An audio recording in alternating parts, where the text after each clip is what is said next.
नमस्कार, करूया सुरू. येतंय ऐकू? येतंय.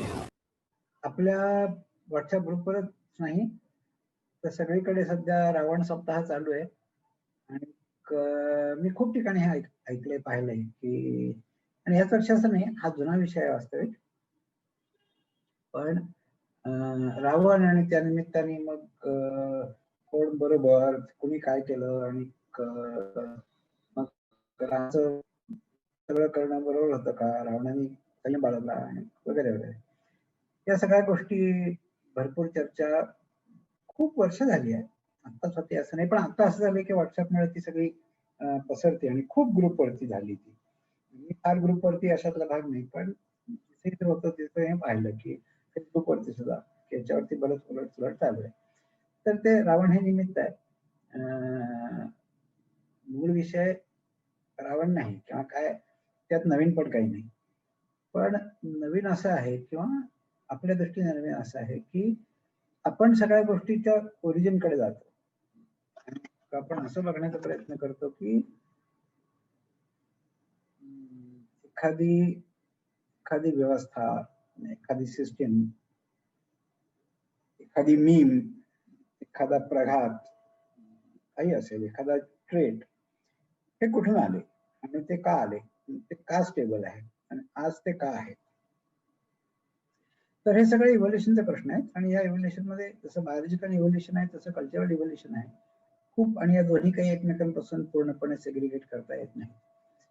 पण आपण बोलतो आहोत ते कुठली गोष्ट बरोबर, कुठली गोष्ट चूक, काय नैतिक, काय अनैतिक, काय कोणी करायला हवं होतं ते असं का केलं, तसं का केलं, किंवा त्यांनी जे केलं ते आपण आता त्याचं ग्लोरिफिकेशन करायचं का, ते आपण योग्य म्हणायचं का, किंवा काय त्यांना दैवत मानायचं का, असे सगळे अँगल आहेत त्याचे. तर माझ्या दृष्टीने सगळ्यात महत्वाचा मुद्दा हा की इज दिस युनिकली ह्युमन, म्हणजे रावण नव्हे, पण असे काही नॉर्म्स असणं किंवा काही नीतिनियम असणं, इज इट युनिकली ह्युमन. आता त्याला नीतिनियम म्हटलं तर ती गोष्ट निराळी होते, पण सोशल नॉर्म्स मात्र असतात खूप, आणि हे सोशल अॅनिमल्स मध्ये असतात, पण सॉलिटरी किंवा पेअरनी राहणाऱ्यांमध्ये सुद्धा काही ना काहीतरी सोशल नॉर्म्स असतात. त्यामुळे evolving a social norm is not unique to. मग त्या सोशल नॉर्म्सना नीतिनियम म्हणायचं का, हा वेगळा मुद्दा आहे, पण सोशल नॉर्म्स असतात. याचा अर्थ काहीतरी मेकॅनिझम असला पाहिजे की ज्याच्यामध्ये सोशल नॉर्म्स इव्हॉल्व्ह होतात. आणि आता उदाहरणार्थ सोशल हायरार्की असते, माकडांमध्ये असते, एप्स मध्ये असते, सिंहांमध्ये असते, काय जे कोणी ग्रुप लिव्हिंग अॅनिमल्स आहेत, सोशल अॅनिमल्स आहेत, त्याच्यामध्ये काहीतरी हायरार्की असते. मग त्याच्यासाठी अग्रेशन पण असतं फॉर हायरार्किकल पोझिशन. मग काही स्पीसीज मध्ये ते मरेपर्यंत असतं, काहींमध्ये नसतं. म्हणजे काही ज्या अगदी टोटली अहिंसक स्पीसीज आहेत, म्हणजे उदाहरणार्थ चिलट, ड्रोसोफिला, यांच्यामध्ये अग्रेशन म्हणजे काय असतं, तर ते पुढचे पाय उचलून असं काय समोरच्याला रेटतात, एवढंच असतं. त्यांना काही सोय नाही, जखमा करण्यासारखं काही नाही, दुसऱ्याला मारण्याचं काही यंत्रणा नाही. तरी पण अग्रेशन नसतं का, तर आहे, अग्रेशन आहे. ते अगदी काय म्हणू आपण त्याला, सिंबॉलिक अग्रेशन आहे. एकमेकांना मारण्याचे फारसा हे येत नाही, पण सोशल अग्रेशन असतं, आणि that is mainly for hierarchy.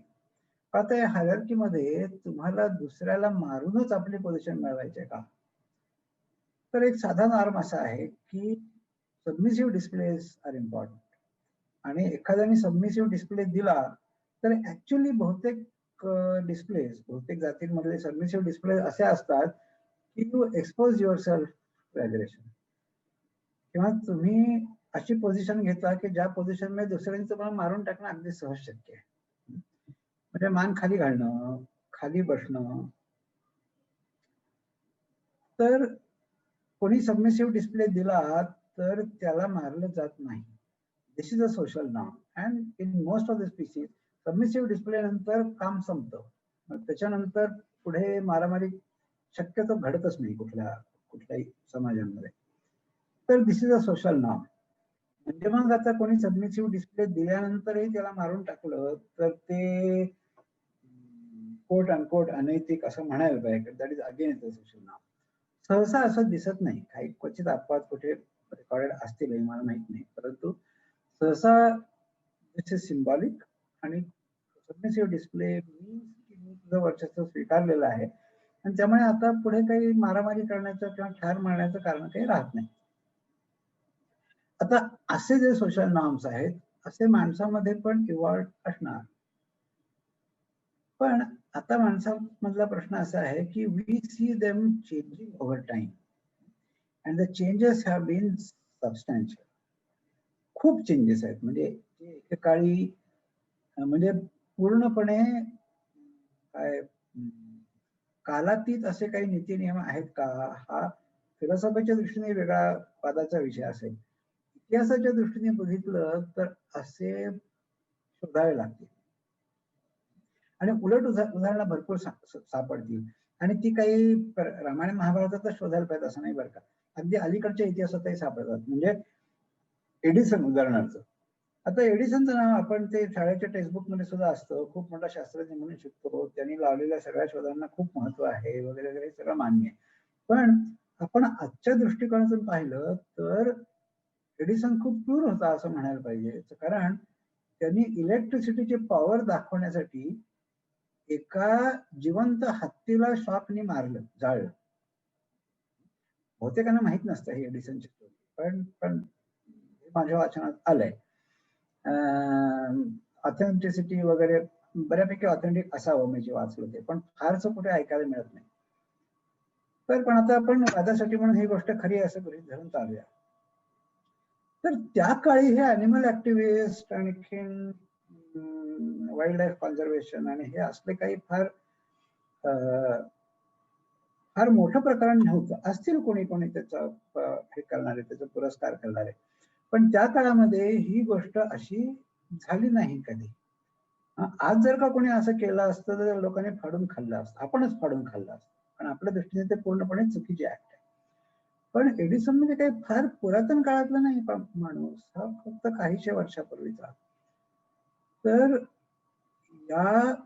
त्या काळामध्ये जे सहज खपून जात होतं ते आज टोटली प्रोहिबिटेड आहे, टोटली टाबूड आहे. आपण ती योग्य आता आपण समजतच नाही. तर केवळ 100 वर्षामध्ये 200 वर्षामध्ये असे खूप मोठे फरक पडलेले आहेत. आणि त्यामुळे 1000 वर्ष 2000 वर्षात फरक पडले तर ते असणारच. बऱ्याचदा हे फरक आपण तसे पाहत नाही. त्या प्रमाणे अनालिसिस करण्याचे प्रयत्न आहेत. कोणीतरी उल्लेख केला होता हिरावती कर्व्यांचा, तर त्यांचं एक इंटरप्रिटेशन आहे. ते इंटरप्रिटेशन खूप बॅलन्स आहे. मी ते वाचून आता खूप वर्ष झाली, मी कॉलेजमध्ये असताना वगैरे ते वाचलं. पण तेव्हाच माझं इम्प्रेशन असं आहे की खूप अनालिटिकल आणि खूप बॅलन्स्ड आहे.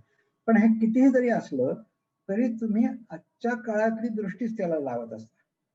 त्या काळात काय असेल ते आपण नाही पाहू शकत. पण जर का आपण एक इतिहास संशोधकाच्या किंवा आर्किओलॉजिस्टच्या भूमिकेतून ते बघण्याचा प्रयत्न केला तर आपल्याला असं लक्षात आलं आपल्याला जसं वाटतं त्यापेक्षा त्यावेळेचं सगळ्यात त्या काळचं जगणं, त्या काळचा धर्माची कल्पना, त्या काळचे नीती नियम हे सगळे खूप वेगळे असले पाहिजे. याचे एक साधं उदाहरण असं की कपडे घालणं, न किंवा न घालणं, याच्या कल्पना जबरदस्त बदललेल्या आहेत. आणि हे सगळ्या चित्रकला, शिल्पकला याच्यामध्ये सगळीकडे ते रिफ्लेक्ट होतं.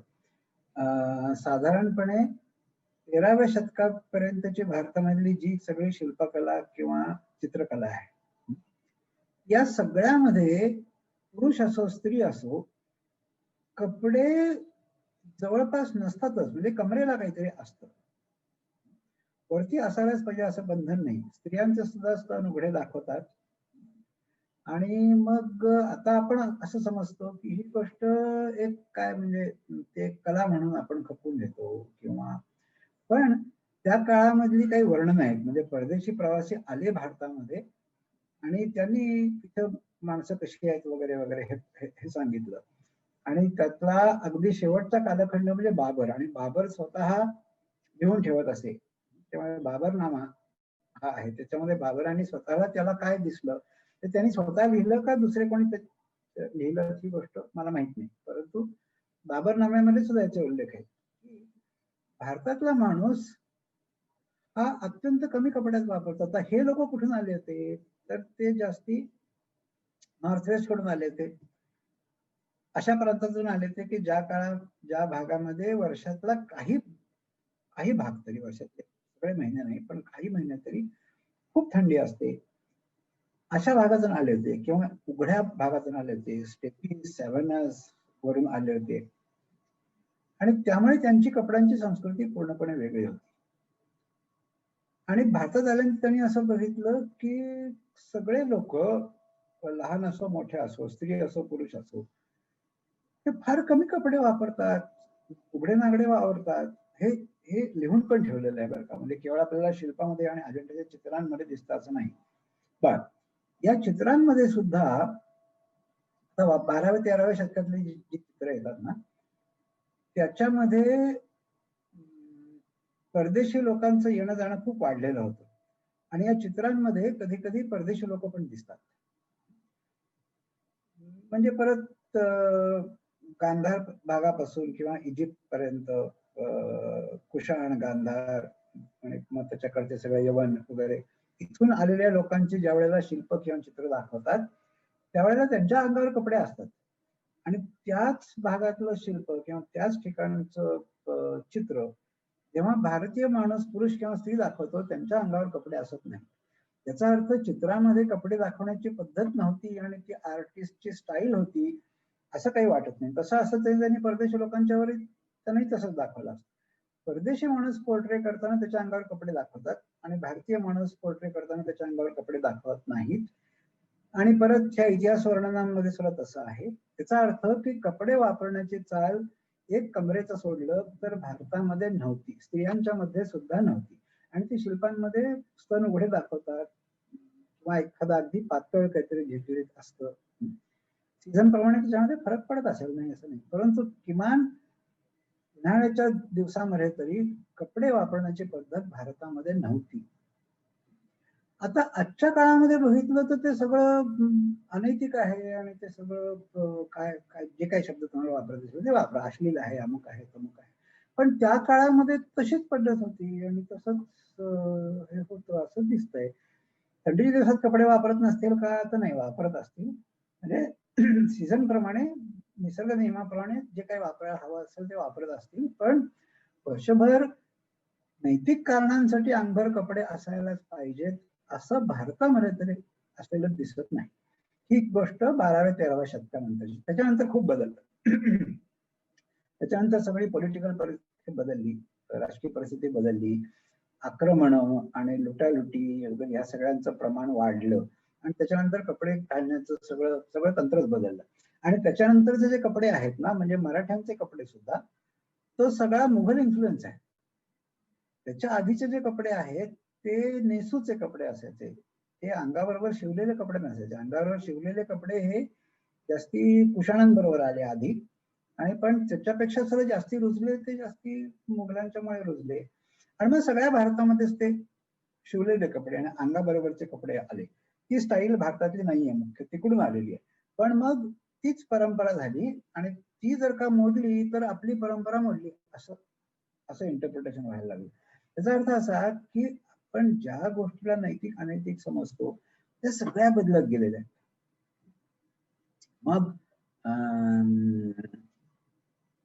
ते सगळं असेल, म्हणजे त्यात स्त्रियांची वागणं असेल, स्त्री पुरुषांची काय समता असेल, बरोबरी असेल, ही त्या त्या समाजाप्रमाणे आणि काळाप्रमाणे बदलत गेले. मग मुख्य प्रश्न असा की अशी कुठली गोष्ट आहे का की जी कालातीत नैतिक किंवा काय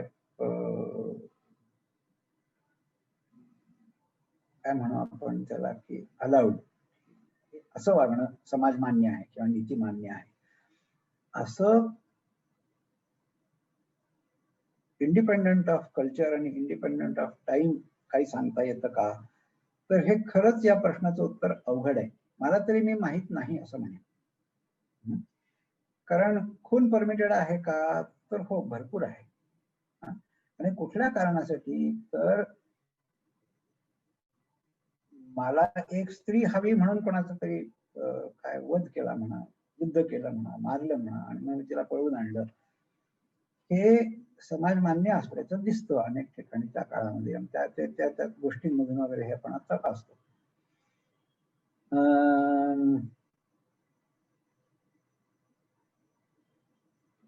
तर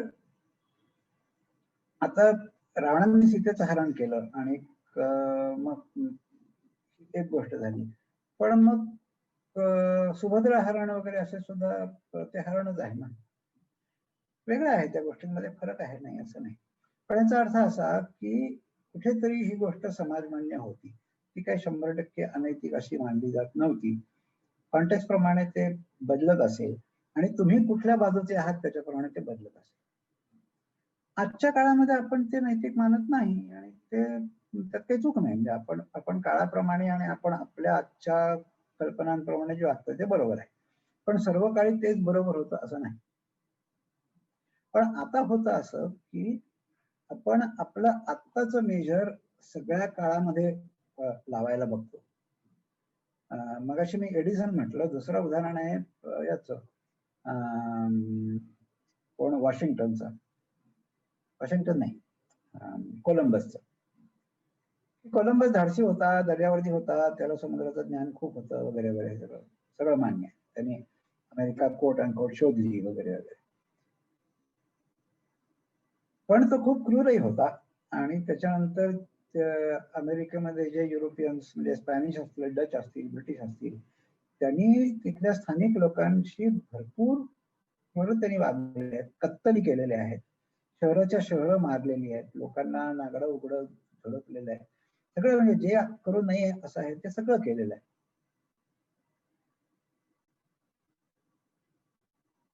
पण त्या काळामध्ये तशीच पद्धत होती. मग आता हे ज्यावेळेला ब्लॅक लाईफ मॅटर्सचं जे काही कोण सगळं आलं, त्या काळामध्ये अनेक जुने पुतळे काढून टाकले कारण हे लोक क्रूर होते. पण ही गोष्ट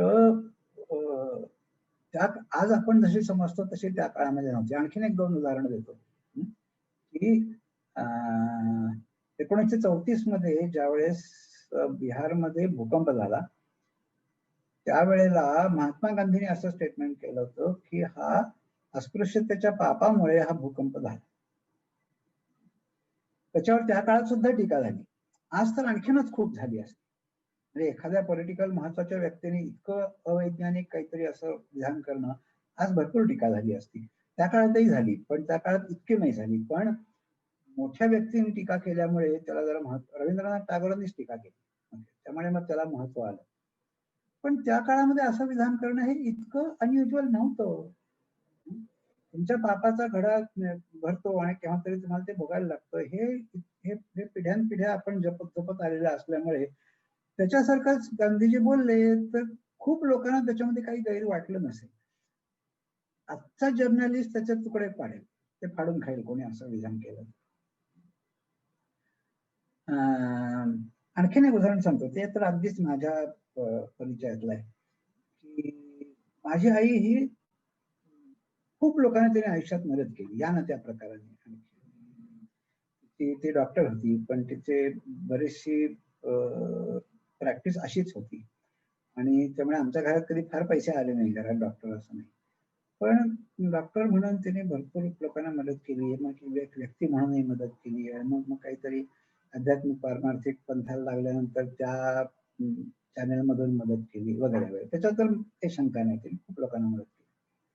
पण माझ्यावरती असा एकदा प्रसंग आला होता की एक मुलगी पुण्याबाहेरची, पण पुण्यामध्ये शिकायला काही काळ होती, ती घर सोडून आली पुण्यामध्ये, बरं का, घरातून पळून आली आणि ती डायरेक्टली माझ्याकडे आली आणि मला म्हणली की मला शिकायचंय आणि घरचे लोक मला शिकू देत नाही. किंवा मी तुमच्याकडे आले कारण तुम्ही मला शिकवाल किंवा माझ्या शिक्षणाची व्यवस्था लावाल हे मला माहिती आहे. तर आता मला हे असं होतं की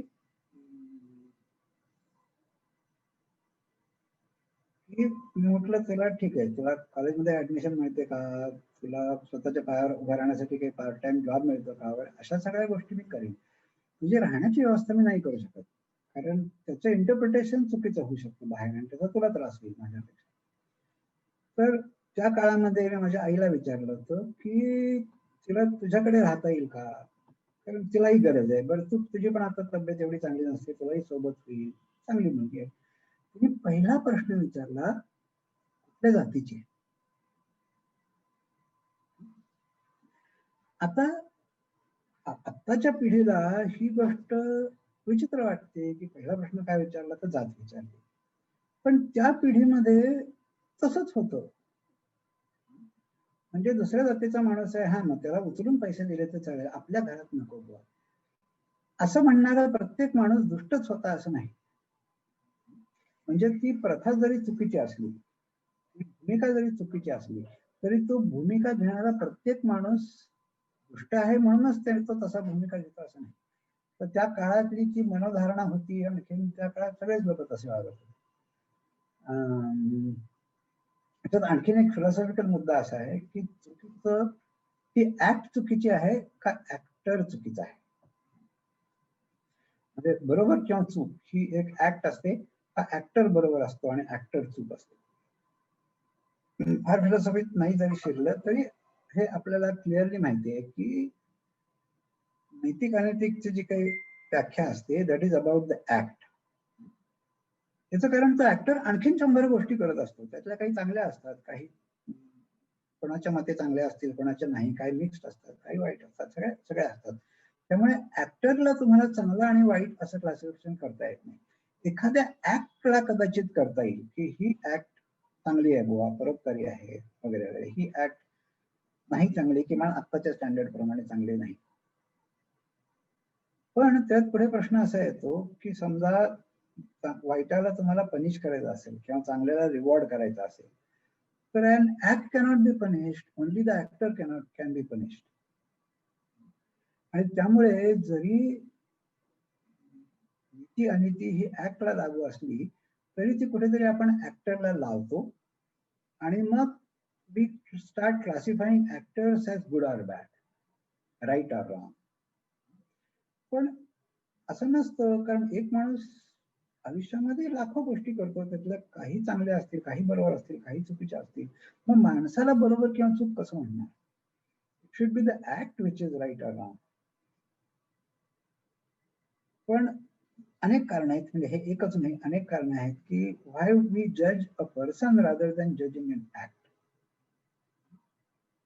आणि वेन वी जज अ पर्सन, तर मग आपल्याला हे जमत नाही, आपल्याला म्हणजे बहुतेक लोकांना हे जमत नाही की या माणसाची ही गोष्ट बरोबर आहे पण ती चुकीची आहे असं म्हणणं. म्हणजे जसे मोदी भक्त किंवा मोदी विरोधक अशीच माणसं असतात, ते मधलं फार फार कमी असतात किंवा बॅलन्स कुठल्याही गोष्टीकडे बघणारे फार कमी असतात.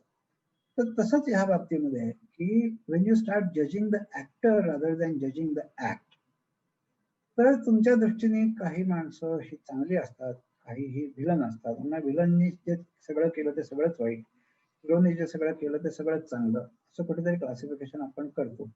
मूळ रामायण महाभारतामध्ये असं क्लासिफिकेशन नाहीये बरं का, हे जास्ती आपलं इंटरप्रिटेशन, चांगलं वाईट करणं. गमत अशी की महाभारतामध्ये धर्म या गोष्टीचं खूपदा वापरला जातो आणि धर्माने वागणं वगैरे याच्याबद्दल बरंच आहे, पण ते सगळं वाचल्यानंतर तुम्हाला नक्की कळत नाही की हे म्हणजे धर्म आणि हे म्हणजे अधर्म, कारण ते कॉन्टेक्स्ट प्रमाणे बदलतं. एका कॉन्टेक्स्ट मध्ये जी ऍक्ट चांगली असते ती दुसऱ्या कॉन्टेक्स्ट मध्ये वाईट असते, असं सगळं ते मिक्स्ड आहे. त्यामुळे चुकतं कुठे, तर माझ्या मते ब्लॅक अँड व्हाईट क्लासिफिकेशन करणं हीच गोष्ट चुकीची आहे. आणि ते जर का आपण करायचं सोडलं तर मग आपल्याला असं दिसतं की प्रत्येक गोष्टीमागे काहीतरी एक कारण मीमांसा असते, काहीतरी एक बॅकग्राऊंड असते, ती पार्टली बायोलॉजिकल पण आहे, जेनेटिक पण आहे, ती डेव्हलपमेंटल पण आहे. मग ती त्या त्या समाजाच्या कल्चर प्रमाणे बदलते. आणि फार क्वचित आपल्याला असं दिसतं की मी दुष्ट आहे असं पूर्णपणे समजून एखादा माणूस दुष्टपणे वागतो. बहुतेक वेळेला माणूस आपण जे करतोय ते का करतोय याचं काहीतरी समर्थन द्यायला त्याच्याकडे असतं आणि ते त्या कॉन्टेक्स्ट मध्ये व्हॅलिड असतं. याचा अर्थ युद्ध करायचं नाही का असं नाही.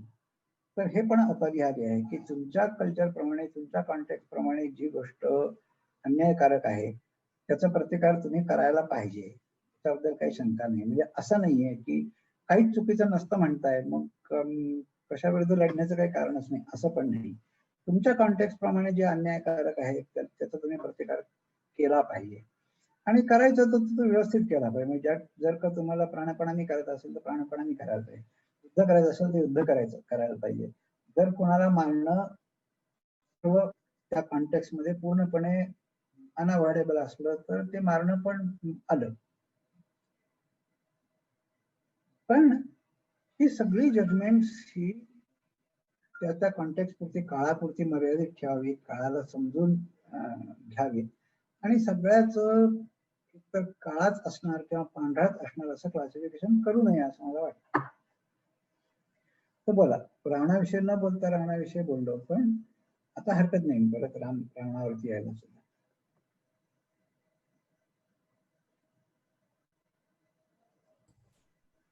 सर पण आता जे बोलतोय ते थोडस असं सर्क्युलर नाहीये का की ओपन माइंडेडनेस किंवा का तुम्ही बॅलन्स ओपिनियन ठेवायला पाहिजे वगैरे वगैरे, पण फॉलोअर्सचे जर बिहेवियर बघितलं तर तुम्ही ऍक्ट फॉलो करणार असाल तर सोशल सिस्टम ज्यावेळेस इव्हॉल्व्ह होते की कोणतरी मग त्याच्यामध्ये एक लीडर आहे आणि मग हायरार्की वगैरे वगैरे आहे, ह्याच्यामध्ये ऍक्ट फॉलो करून हे होऊ शकतं का की कारण नाहीतर तुम्हाला ऍक्टर फॉलो करतात आणि मग त्याच्या मागे ती जी कम्युनिटी आहे काही जे काही लेवल असेल त्या सोशल सिस्टमची ती फॉर्म होते. तर ह्याच्यासाठी ऍक्टर फॉलो करणं जास्त म्हणजे तसं इव्हॉल्व्ह झालंय किंवा हा तर इव्हॉल्व्ह काय झालंय तर मुळात पोलॅरिटीच इव्हॉल्व्ह झाली आहे. म्हणजे मुळात नीती नियम कुठून आले तर तुम्हाला कोणाशी तरी भांडायचं आहे, ग्रुप म्हणून असेल किंवा इंडिव्हिज्युअल म्हणून असेल, आणि मग आपल्या बाजूला जास्ती माणसं ओढायला हवी असतील तर त्या लोकांना कन्व्हिन्स करायला पाहिजे माझी बाजू कशी बरोबर आहे. आणि बहुतेक सगळी एक्सप्लेनेशन ही या कारणासाठी म्हणून इव्हॉल्व्ह झालेली आहे. आणि हे आज आपल्याला अगदी उघड उघड दिसतं. आधी आपण ठरवतो की आपण कुठल्या पक्षाचे आणि मग आपण व्हॅल्यू करतो की यावेळेचं बजेट चांगलं आहे का नाहीये, हे तुम्ही कुठल्या पक्षाचे आहे त्याच्यावरती ठरतं. आणि हे इतकं कॉमन असण्याचं कारण माझ्या मते this is how it evolve, this is the primary reason why, primary origin of reasoning किंवा जस्टिफिकेशन. मी जस्टिफाय काय करतो तर मी आधीच साईड ठरवलेली आहे आणि त्या साईडने मला जास्ती लोकांना ओढायचंय म्हणून मी ते जस्टिफाय करतो की हे माझी बाजू बरोबरच आहे. सर मला रामायण महाभारताबद्दल असं बोलायचंय. माझ्या मते ह्या दोन अशा ही पुराण आहेत म्हणा किंवा इतिहास आहे म्हणा की ह्याच्यामध्ये प्रत्येक ऍक्टला प्रत्येक कॅरेक्टरच्या मागे एक रिझनिंग दिलेलं आहे आणि ते सुद्धा जस्टिफाय केलेलं आहे आणि विस्तृत असं दिलेलं आहे. म्हणजे थोडक्यात एखादी अशी त्यातली एखादी ऍक्ट अशी उचलून त्याच्यावरती आपण काहीतरी कॉमेंट करणं हे माझ्या मते इनजस्टिस आहे त्या स्टोरीजना. थोडक्यात एक उदाहरण मी देतो की शोले सिनेमा आहे की त्याच्यामध्ये दोन मित्र आहेत आणि एक व्हिलन आहे गब्बर सिंग. ह्या दोन मित्रांमधला जो जय आहे तो सतत त्या वीरूला फसवतोय त्या नाण्यांनी, खोटं बोलतोय त्याच्याशी. वेअर हॅज एक व्हिलन आहे की जो त्या बसंतीला पळवून नेतो पण तिच्यावरती जबरदस्ती करत नाही. हे जर दोन गोष्टी आपण जर फक्त उचलून बघितल्या तर एक मित्र दुसऱ्या मित्राला फसवतोय असं वाटतं आपल्याला आणि तो जो व्हिलन आहे की त्यांनी बसंतीला पळवून नेलंय पण त्यांनी काही केलं नाही तिच्याबरोबर. त्याच्यासाठी पूर्ण शोले सिनेमा बघायला पाहिजे. तसं ते पूर्ण महाभारत आणि पूर्ण रामायणाच्या कॉन्टेक्स्ट मध्ये त्या घटना बघितल्या तर थोडंसं त्याचं जस्टिफिकेशन मिळू शकतं. नुसतं असं उचललं इकडून तिकडून छोट्या छोट्या घटना तर त्याच्यातनं काही बाहेर निघत नाही. नाही, आता जस्टिफिकेशन म्हणजे दोन गोष्टी आहेत की हे हे बरोबर किंवा चूक असं जस्टिफिकेशन हा शब्द जास्ती करून वापरला जातो. पण जस्टिफिकेशन पेक्षा आपण कारणमीमांसा म्हणूया किंवा रिझनिंग म्हणूया. हे त्या कॉन्टेक्स्ट मध्ये कोणीतरी असं का वागलं, त्याचं काहीतरी कारण, त्या तू म्हणतोस ते बरोबर आहे की त्याच्यामध्ये काहीतरी कारण सापडतं. मग ते कारण कदाचित काल्पनिक असतं, त्याला कोणीतरी दिलेला शाप असतो म्हणून तो असा वागत असतो वगैरे. पण ही गोष्ट बरोबर आहे की रामायण महाभारतातल्या कथांमध्ये ती कारणमीमांसा खूप दिलेली आहे. पण ती कारणमीमांसा शोधणं वेगळं आणि प्रत्येक गोष्ट चांगली किंवा वाईट असं लेबल दिलंच पाहिजे असं म्हणून ही चांगली कशी असं जस्टिफाय करणं किंवा ही वाईट कशी असं जस्टिफाय करणं, तर काही कारण नाही असं करण्याचं.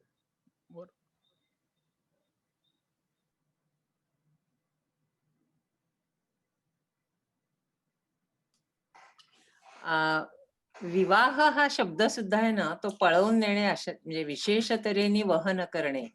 हो हो. तर आता तो शब्द आपण इतका म्हणजे आदरार्थी किंवा चांगल्या ह्यांनी वापरतो. पण राजवाड्यांचं जर आपण पुस्तक भारतीय विवाह संस्थेचा इतिहास असं वाचलं तर त्याच्यात अक्षरशः 8 प्रकारचे विवाह आहेत. म्हणजे अगदी आपल्याला आता क्रूर आणि असे राक्षस विवाह, राक्षसी विवाह ते काय देवविवाह असे. तर ते वाचल्यानंतर आपल्या लक्षात येतं की ह्या कल्पना, आपल्या नैतिक कल्पना ह्या समाज जसा बदलत जातो तशा बदलत जातात. त्यामुळे आपण खूप असे जजमेंटल राहून चालत नाही. आणि म्हणजे मागे तुम्ही जे हिंसेबद्दलही सुरुवातीला म्हणालात, तेही असं वाटतं की प्राण्यांना काय हे मन असतं किंवा काय त्यांच्या बाबतीत म्हणजे अक्षरशः यंत्रच असतात ती, त्यामुळे कसंही वागलं तरी चालतं. हा जो विचार आहे तो मिलचा जो गुरु आहे त्यांनी तो मोडून काढला आणि त्यांनी अक्षरशः म्हणजे कैद्यांचे हक्क, मग तसे प्राण्यांचे हक्क याविषयी तो बोलायला लागला. तर लोकांनी अक्षरशः वेड्यात काढलं आणि म्हणलं की असं तुम्ही बोलायला लागलात तर उद्या तुम्ही स्त्रीच्या हक्काबद्दल बोलायला लागाल. म्हणजे हे समाजाच्या कल्पना सुद्धा ह्या किती सापेक्ष अशा वाटायला लागतात, हे लक्षात येतं. एक मला असं वाटतं बरं का की महाभारतामध्ये निश्चितपणे असं सांगितलेलं आहे की अनृशंस्य असा शब्द आहे, म्हणजे अकारण आणि निष्ठुरता व्यक्त करणारी हिंसा आहे ती करू नये. आता जगायला माणसाला झाडं किंवा प्राणी मारावे लागणारच, पण ते त्या अर्थाने क्षम्य आहे. पण याच्यातली जी हिंसा आहे, आपलं ते कुठलं अरण्य असतं ते अर्जुन आणि कृष्ण जाऊन तिथे खांडवनातले, तर ती निश्चितपणे कंडेमनेबल आहे असं ते महाभारतामध्ये वर्णन आहे त्याचं. कारण ते प्राणी गयावया करत होते की आम्हाला जाऊ द्या, इथे आम्ही जळून मरतोय. तर अर्जुन आणि कृष्ण विकट हास्य करून त्यांना बाण मारून परत जंगलामध्ये पिटाळत होते असं ते वर्णन. आणि मेहेंदळे असं म्हटलंय की कदाचित याची एक प्रकारे या पापाची शिक्षा म्हणून हे महाभारत झालं. आणि निर्वंश होणे हे शेवटी पांडव आणि कौरव यांनाही अनुभवावं लागलं. तर हे मला असं वाटतं की हिंसा ही कारणाशिवाय केलेली हिंसा ही निंदनीय आहे. हे त्यातल्या त्यात पण बरोबर, पण कारण कुणी द्यायचं आणि कुणी शोधायचं. नाही, तुम्ही कुठल्याही गोष्टीला जर का कारण शोधायला लागलात तर तुम्ही कारण इन्व्हेंट सुद्धा करता, म्हणजे ते असावं पण लागत नाही. People invent causes. सर, ह्या दंडकारण्यांचं मी वाचलेलं असं आहे की एकदा एक म्हातारा ब्राह्मण या पांडवांना भेटायला आला, तेव्हा कृष्ण पण त्यांच्या बरोबर होता. ह्यांनी त्या वेळच्या पद्धतीने त्याला विचारलं की तुला काय पाहिजे, तर तो म्हणला मला खूप भूक लागलेली आहे. तर ते म्हणले बरं ठीक आहे, आम्ही तुला देतो. तर तो ब्राह्मण म्हणाला की माझी भूक महाप्रचंड आहे. तर ह्यांना आधी कल्पना आली नाही. ते म्हणले किती असेल याची भूक, मी देतो तुम्हाला जेवायला. तर त्यांनी नंतर आपलं रूप दाखवलं आणि तो म्हणला मी अग्नी आहे आणि मला माझी भूक प्रचंड आहे आणि तू आता मला देतो म्हणून सांगितलंयस, तर मला तू हे दिलं पाहिजे. असं एक प्रकारचं जस्टिफिकेशन त्या महाभारतामध्ये आहे. ती काय त्याला लेजिटिमायझेशन मीच म्हणतात की हे झाले कसं बरोबर होतं. हे पटवण्याकरता म्हणून ती निर्माण केलेली गोष्ट आहे. खरी ती गोष्ट अशी आहे की त्यानं जंगल मोकळं करून पाहिजे होतं. आणि मुळात बरोबर. तर तो मुळात तो सगळा जो कालखंड आहे ना, तर तो ऍग्रिकल्चरला सुरुवात होण्याचा आहे. आणि त्या काळामध्ये जंगल तोडून तिथे शेती निर्माण करणं हा समाजाचा खूप मोठा हे होता. आणि जंगल होतीच इतकी की त्याच्यात आधीमध्ये शेती करण्याने काही तसं फार नुकसान होण्यासारखं नव्हतं. परंतु that was a major change in human ecology that time. आणि त्या ठिकाणी संघर्षाचं स्वरूप वेगळं होतं असं मला वाटतं. माझं एक हायपोथेसिस असं आहे की वन्य जे लोक होते त्यांच्यामध्ये कडक आणखी सौम्य असे प्रकार होते. आणि जे सौम्य होते त्यांना या लोकांनी पटवलं की जंगल तोडून जर तुम्ही शेती केली तर जास्त माणसांची याच्यामध्ये भूक भागू शकेल. पण जे कडवे होते त्यांच्याशी संघर्ष करावा लागला आणि मग रामायणामध्ये ते राक्षस ठरले आणि त्यांना वाईटच ते वाईटच आहे तसं रंगवायचं. पण आता कडवे म्हणजे काय, जे तुमच्या मताला मानत नाहीत ते ना. म्हणजे ते दुष्ट किंवा सृष्ट असं नसून ते तुमच्या बाजूचे नाहीत किंवा त्या राजवंशांच्या समर्थनार्थ लिहिलं जाण्याची त्याच्यामध्ये एक प्रवृत्ती आहे. आता अमेरिकन वॉर फिल्म्स मध्ये नाही का जर्मनी नेहमी मूर्ख तरी दाखवलेले असतात ना दुष्ट तरी दाखवलेले असतात, तसाच प्रकार आहे तो. असं म्हणजे रावण हा काही फार दुष्टतेचं प्रतीक होता हे ओव्हर सिम्प्लिफिकेशन झालं. असं काही त्यावेळेला ती परिस्थिती नव्हती. ग्रे एरियाज खूप आहेत आणि त्याकडे दुर्लक्ष करून चालणार नाही. तुम्ही ते मगाशी म्हणलात ब्लॅक अँड व्हाईट, असं जजमेंटल राहून आपलीच समजूत मग कमी पडते. पण सर म्हणजे बाकी इतिहासात जर बघितलं तर म्हणजे आता अशा प्रकारे पण मांडणी केली जाते की त्या काळातल्या लोकांनी कसं लिहिलंय ते, त्याच्या म्हणजे नंतर लोकांनी कसं लिहिलंय हा जरी वेगळा भाग असला तरी त्या काळात कसं लिहिलंय ह्याच्या अनुषंगाने थोडा पुरावा आणि त्या काळातल्या बाकी गोष्टी ह्यांना अनुसरून थोडं जास्ती नीट अंडरस्टँडिंग घेता येऊ शकतं एखाद्या ऍक्ट आणि ऍक्टर दोघांचं. नाही, आणि हे खूप महत्वाचं आहे बरं का, कारण त्या काळातले आपण जर का बघितलं ना तर खूप गैरसमज आपले सुद्धा त्या काळाबद्दल असतात. म्हणजे एक थोडासा विषय वेगळा आहे, पण एक साधारणपणे असं समजलं जातं की भगवद्गीता हे उपनिषदांचं सार आहे वगैरे असं भगवद्गीतेतच म्हटलेलं आहे. आणि आपण असं समजतो की उपनिषद काही सगळेजण आपण वाचत नाही. भगवद्गीता लहानपणी केव्हा तरी एखादा अध्याय पाठ करून देतात, माहिती असते, त्यामुळे ती लोकांपर्यंत जास्ती पोहोचलेली आहे. पण जर का मूळ उपनिषद वाचली ना तर प्रचंड फरक आहे भगवद्गीता आणि उपनिषदांच्या तत्वज्ञानामध्येच. म्हणजे फंडामेंटल डिफरन्सेस आहेत, नुसतं भाषेचा फरक आहे वगैरे असं नाही. तर उपनिषदांमध्ये हे कर्मविपाक वगैरे नाहीच आहे. पुनर्जन्माचं कुठेतरी जाता जाता एखादा उल्लेख असतो, त्याच्या पलीकडे पुनर्जन्माबद्दल काही नसतं. त्यामुळे ते आत्मा आणखीन ते कपडे बदलल्यासारखं शरीर बदलतो वगैरे वगैरे हे उपनिषदांमध्ये कुठेच येत नाही. ते सगळं भगवद्गीतेमध्ये आहे. आणि मग ते उपनिषदांचं सार कसलं ते टोटली वेगळंच आहे.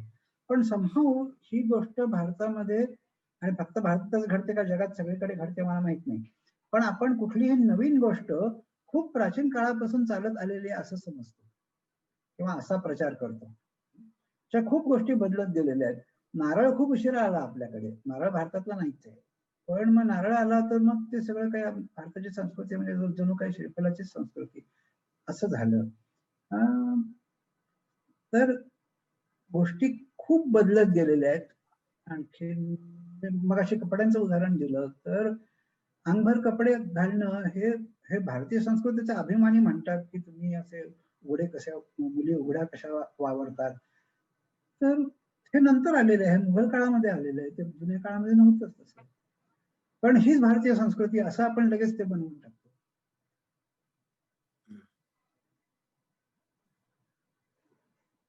हिंसेबद्दल जर विचार करायचा आता महेंद्रांनी जी एक उपपत्ती मांडली आहे की युद्धामधली प्रचंड हिंसा टाळायला पूर्वी द्यूतासारख्या गोष्टी, म्हणजे मग ते त्या म्हणजे वरिष्ठ हायरार्कीच्या वरच्या पातळीवर जे नेते आहेत त्यांच्यामध्ये द्यूत जर खेळलं गेलं तर मग हा बऱ्यापैकी म्हणजे त्याच्यातच जर प्रश्न सुटला, हिंसा वाचवण्याचा प्रयत्न हा हा म्हणजे मोठ्या प्रमाणात. तर तसे प्रत्येक समाजाने काही ना काहीतरी मार्गही शोधलेले आहेत त्याच्यावर, हो असं आणि नाही आहे. हो हो आणि तंबाखू हे तसं आहे बरं का, की मुळात तंबाखूचा उगम कुठे आहे किंवा तंबाखूचा वापर मुळात कुठे व्हायचा, तर ज्या वेळेला 2 टोळ्यांमधली भांडणं मिटवण्यासाठी लोक एकत्र येत असत, त्यावेळेला आधी तंबाखूचा वापर करायचा, कारण तंबाखूने अग्रेशन कमी होतं.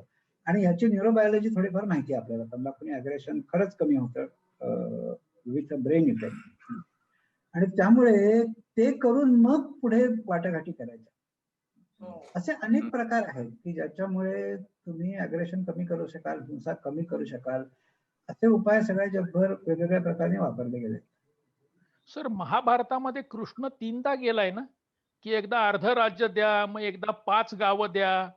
सो हो हो हो he was trying to avoid the war, the ultimate हो वॉर. हो हो हो ती उदाहरण आहे त्याच्यामध्ये. आहे. सर, माझा एक मंगोलियाला गेलेला असतानाचा एक अतिशय इंटरेस्टिंग अनुभव आहे. हे हिंसा, इतिहास आणि असं आपण आता कोणीतरी बोललं ना, तर पहिल्या दिवशी मंगोलियाच्या युनिव्हर्सिटीच्या कुलगुरूंचं आमच्यासाठी ओपनिंग भाषण होतं. मी रॅप्टर कॉन्फरन्सला गेलो होतो. तेव्हा त्यांनी सगळं मंगोलिया सांगितलं, काय कसं काय सांगितलं, आणि ते म्हणाले की जेंगीज खान हा जगातला सगळ्यात क्रूर माणूस असं वेस्टर्न जगाने सांगितलं, आणि अलेक्झांडर मात्र सगळ्यांच्या पाप्या घेऊन जिंकत आला भारतापर्यंत. ते म्हणले तुम्ही ठरवा काय आहे ते. नाही, हे एवढ्या लांबचं उदाहरण कशाला? मराठ्यांनी केलेल्या लढाया सगळ्या उत्तरेतल्या ह्या सगळ्या लुट्यालुटी होत्या. म्हणजे त्याच्यामध्ये असं आहे की तुम्ही एवढी मोहीम काढून आलात आणि लूट आणली नाहीत म्हणजे तुमची मोहीम अयशस्वी झाली. लूट आणणं हा मोहिमेचा खरा उद्देश. आणि मग हे आपल्याला कधी माहिती आहे, पण नागपूरकर भोसल्यांनी बंगालकडे केलेल्या स्वाऱ्या हे भयानक आहेत. म्हणजे क्रूरतेचीच उदाहरण आहेत ती. तर एक म्हणजे थोडं इव्होल्युशनरी बायोलॉजी किंवा अशा साईडनी स्लाइड प्रश्न असा होता म्हणजे की म्हणजे मग हिंसेच्या संदर्भात टोळी करून आपल्याच बेसिकली स्पेसीज मध्ये ही अशा प्रकारे हिंसा हे बाकी स्पेसीज मध्ये बिहेवियर जाणवतं नॅचरली किंवा काय असतं, किंवा मग हे कुठल्या टाईपच्या स्पेसीज मध्ये कशामुळे आलं असेल तर? हो, असतं. म्हणजे या प्रकारची हिंसा आहे ती त्याची खूप अभ्यास झालेला आहे, तो सिंहांमध्ये झालेला आहे, आणि ते युट्यूब वरती भरपूर येत असतात बघा. ते लायन फाईट्स म्हणला तर तुम्हाला 1760 व्हिडिओ मिळतील. इंडिव्हिज्युअल त्याच्यानंतर माकडांमध्ये आहे कलेक्टिव्ह लेवलला, म्हणजे कलेक्टिव्ह लेवलला. इंडिव्हिज्युअल लेवल तर असतातच, पण कलेक्टिव्हली म्हणजे क्वाईट सबस्टॅन्शियल नंबर. कलेक्टिव्ह लेवलला माकडांच्या मध्ये दिसतं टोळ्यांमधल्या मारामाऱ्या. त्याच्यामध्ये मेल्स असतात तर फिमेल्स पण असतात. तर हे टोळ्यांमधल्या मारामाऱ्या होतात. पण तिथे काय असतं तर तिथे टेरिटरी हा मेन इश्यू असतो. किंवा एखादं खूप चांगलं फळलेलं झाड हा इश्यू असतो की त्या झाडावरती मालकी यांची का त्यांची हक्क. हा, तर नोमॅडिक्स मध्ये अशा गोष्टी होण्याची शक्यता कमी, कारण टेरिटरी नसते. माणसामध्ये या प्रकारची युद्ध कधी जास्ती हिंसक झाली असतील तर शेतीला सुरुवात झाल्यापासून, कारण तोपर्यंत जमिनीची मालकी नव्हती. शेतीला सुरू झाल्यानंतर जमिनीची मालकी आली, आणि शेतीचं जे काही उत्पादन आहे ते धान्य साठवलं जातं. जे साठवलं जातं ते लुटता येतं. तुम्ही रोज गोळा करून रोज खात असाल तर लुटणार काय? आणि त्यामुळे ह्या सगळ्या ज्या काही हिंसक गोष्टी आहेत त्या शेतीनंतर सुरू झाल्या असं म्हणतात. मुख्य म्हणजे स्त्री शूद्र यांची गुलामगिरी ही शेतीच एक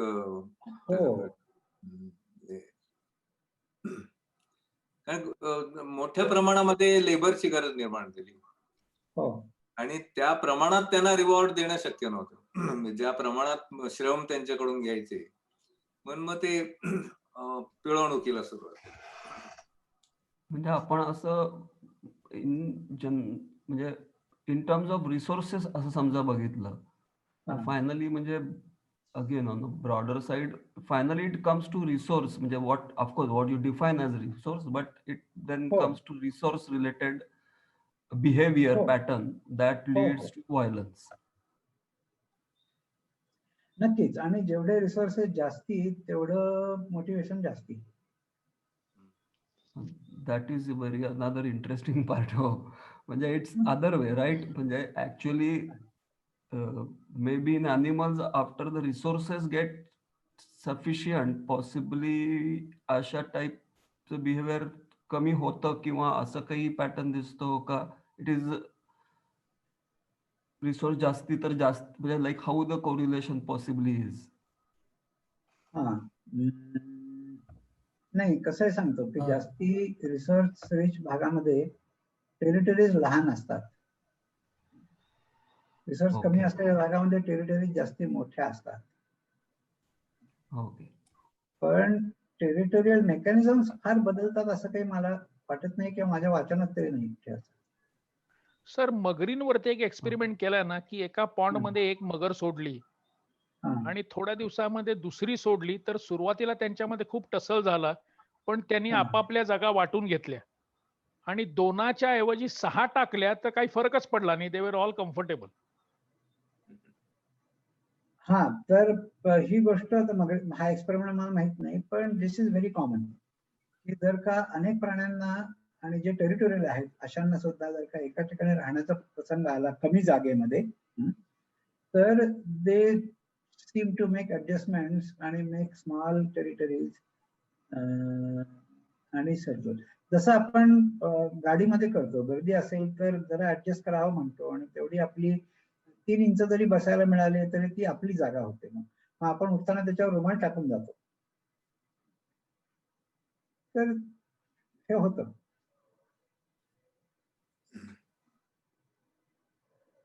आणि एका वेगळ्या प्रकाराने हे स्पीसीज लेवलला सुद्धा होतं.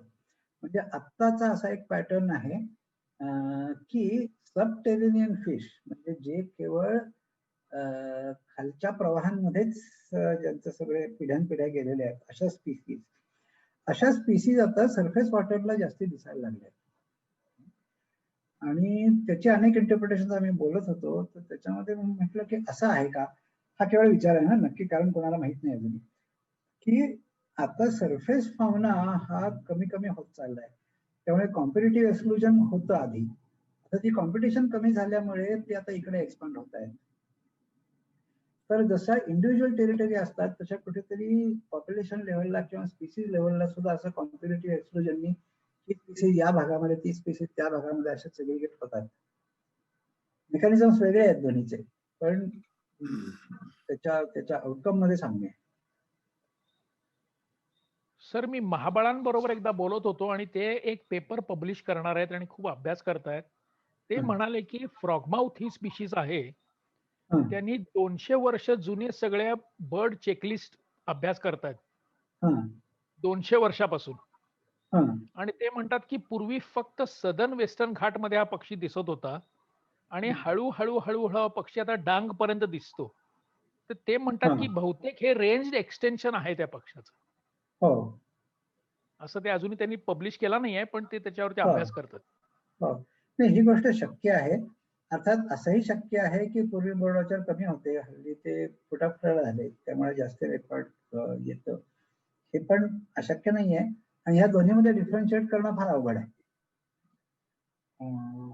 पण रेंज एक्सपान्शन वगैरे अशा गोष्टी घडत असतात आणि मुळात असं आहे की आपण एक क्रॉस सेक्शन पाहतो म्हणजे आपलं पूर्ण आयुष्य हे सगळं छोटं असतं. So we always see a cross section. त्या क्रॉस सेक्शन मध्ये सगळ्या गोष्टी बॅलन्स मध्ये आहेत आणि बॅलन्स ऑफ नेचर वगैरे असे शब्द आपण वापरतो पण actually everything has been continuously changing. कारण आता रिसेंटली सर डांग मध्ये वाघ पण दिसले 2. गुजरात मध्ये आतापर्यंत कधी दिसले नव्हते. ते रेंज एक्सटेन्शनच असणार आहे ना. हा एक्सटेन्शन म्हणजे एकेकाळी होतं मधल्या काळामध्ये ते नाहीसे झाले होते. तर आता तुम्ही संरक्षण दिल्यानंतर परत ते पसरायला रिक्लेम सुरुवात करतायत. झाली. हो. आणि लोक म्हणतात ते कॉरिडॉर वगैरे करा, तर त्यांना कॉरिडॉर वगैरे काही लागत नाही. ते शेताबितातनच जातात आणि 200-200 किलोमीटर शेतातनं जातात, कुठे जंगल बिंगल नसताना. मला एक विचारायचं होतं, या पुढे आता 21व्या शतकाचे आपण म्हणतो हिस्ट्री ऑफ फ्युचर असं जर तुम्ही विचार केला, तर एनर्जी आणि पाणी, पोर्टेबल वॉटर ही सगळी हळूहळू कमी होत जाणार अशी एक भीती व्यक्त केली जाते.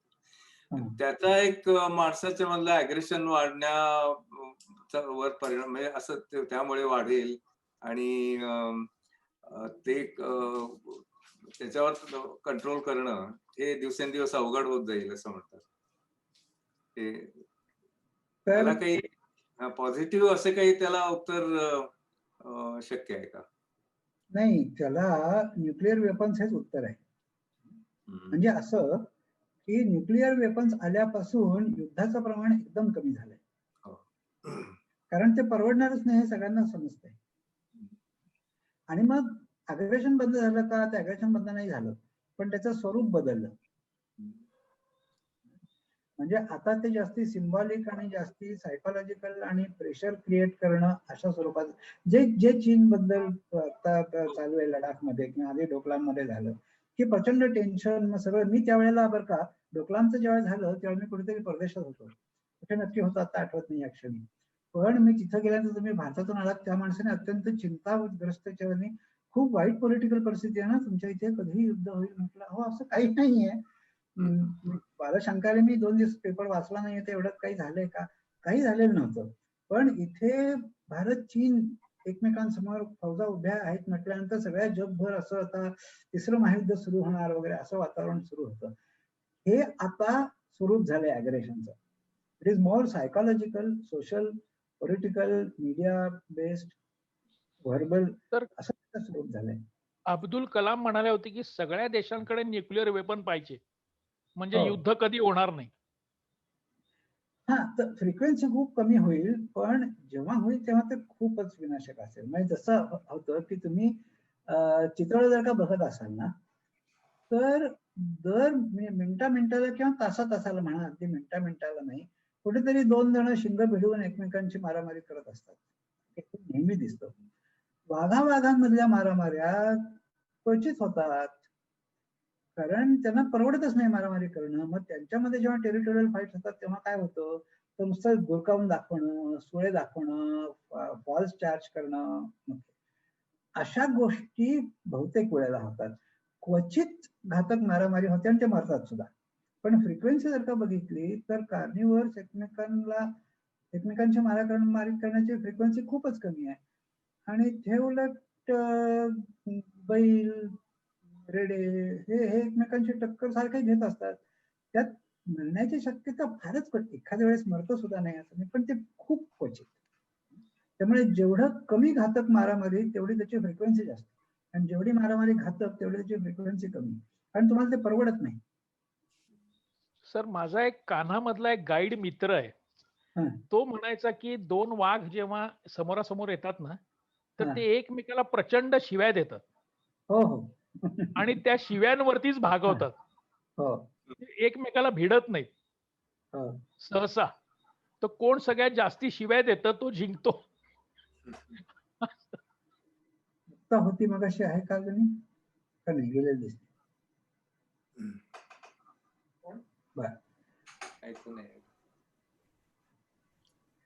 हा नाही, यादीमध्ये दिसली नाही मला. मगाशी होती पण मध्ये गेली असेल. बर, मी आता पुढच्या आठवड्यासाठी आता दोघतीकडून माझ्या डोळ्यासमोर आहेत, त्यांचं काही इंटरेस्टिंग काम झालंय आणि त्यांना मी बोलायला सांगणार आहे, पण अजून काही ठरलेलं नाही, त्यामुळे मी काही जाहीर करत नाही. पण पुढच्या आठवड्याला कोणीतरी दुसरं असण्याची शक्यता आहे. Trying to confirm.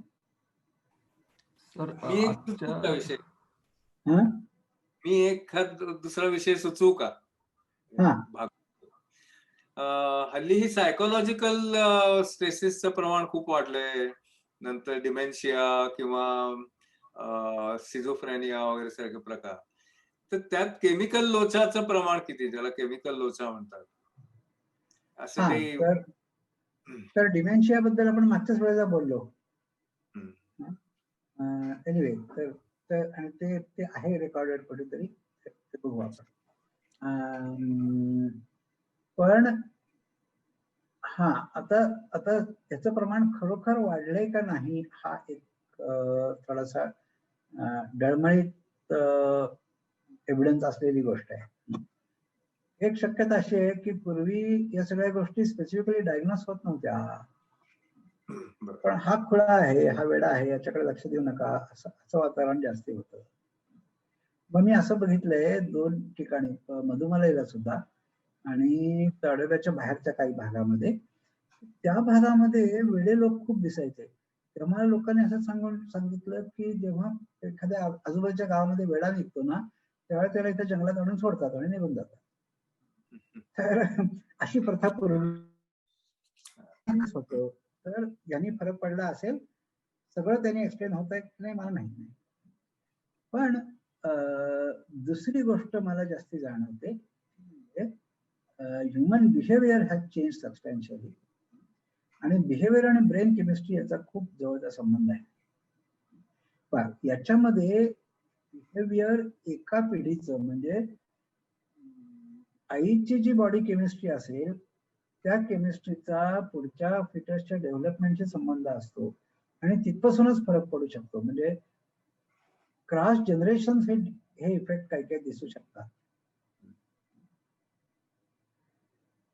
तर अशी अनेक कारण असण्याची शक्यता आहे. स्ट्रेस काही एकमेव कारण असेल असं नाही, आणि मुळात स्ट्रेस वाढलाय वगैरे ह्याच्यावरती माझा काही भरोसा नाही.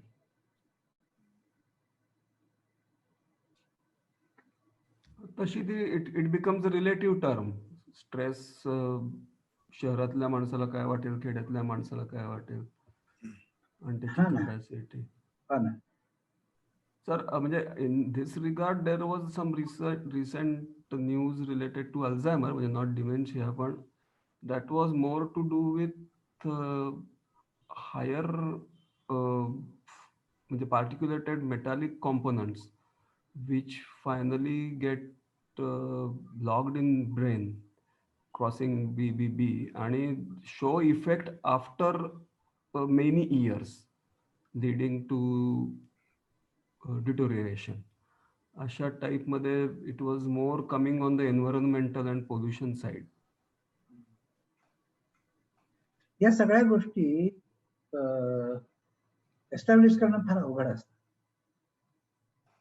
This was after actually I think after the death of people by actually doing the postmortem and other brain. नाही, काय होतं माहितीये का, पोस्टमॉर्टम मध्ये तुम्हाला चेंजेस सापडतात, पण तुम्हाला 2 चेंजेस सापडले, ए आणि बी. तर ए मुळे बी झालाय का, बी मुळे ए झालाय का, तिसऱ्याच कशामुळे तरी ए आणि बी झाले हे नाही सांगता येत ना. Yeah, I agree. Yeah, but if you have a sample where Alzheimer people and non-Alzheimer people and their brains, and if it shows a marker as a higher percentage of but marker is not necessarily causative. I agreed. Okay. Yeah, it's just correlational, not yeah. Sir, stress वाढला नाहीये असं तुम्ही म्हणताय, तर त्या stress मॅनेजमेंटच्या लोकांच्या पोटावर पाय देताय तुम्ही सर. नाही, स्ट्रेस मॅनेजमेंट वाढले याला काय, याच्यावर माझी सहमती आहे.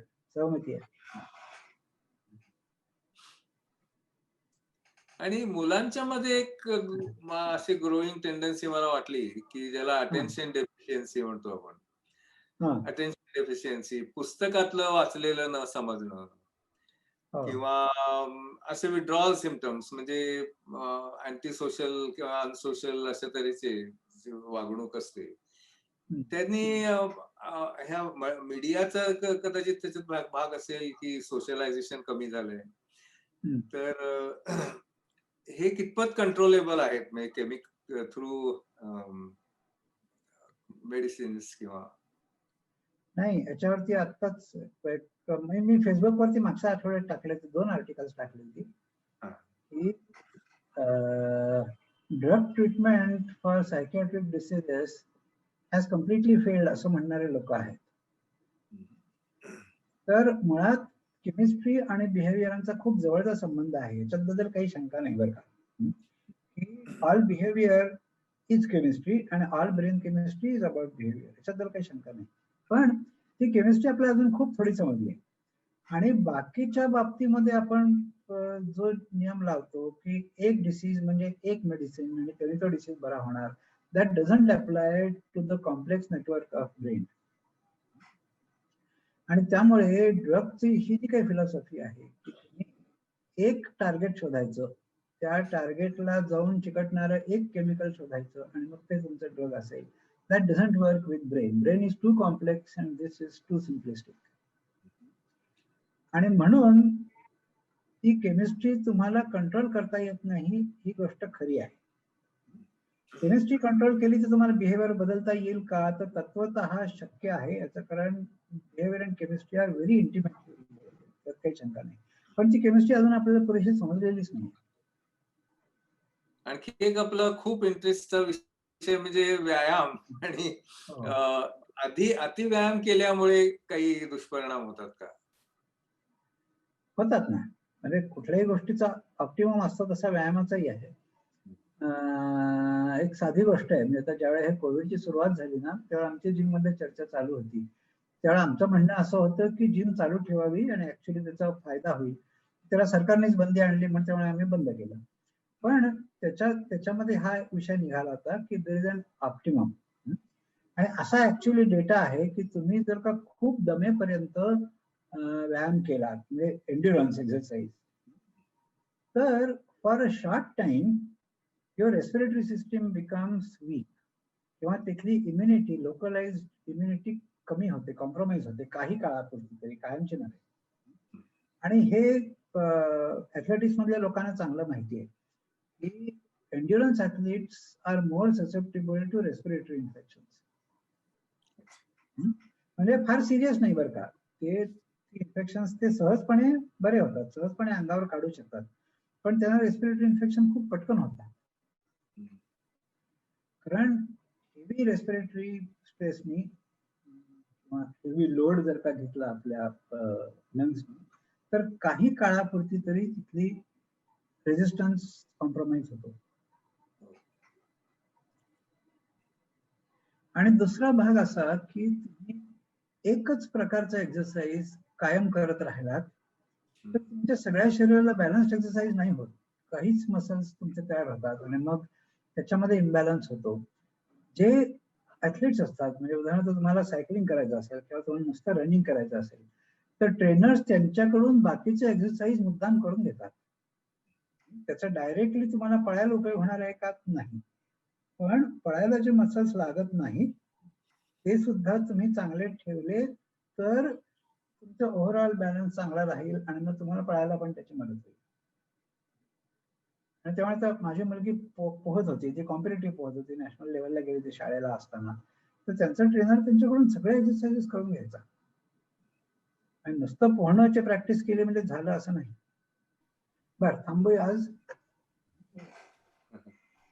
पुढच्या वेळेचं काय आहे मी पुढच्या ग्रुपवर सांगतो.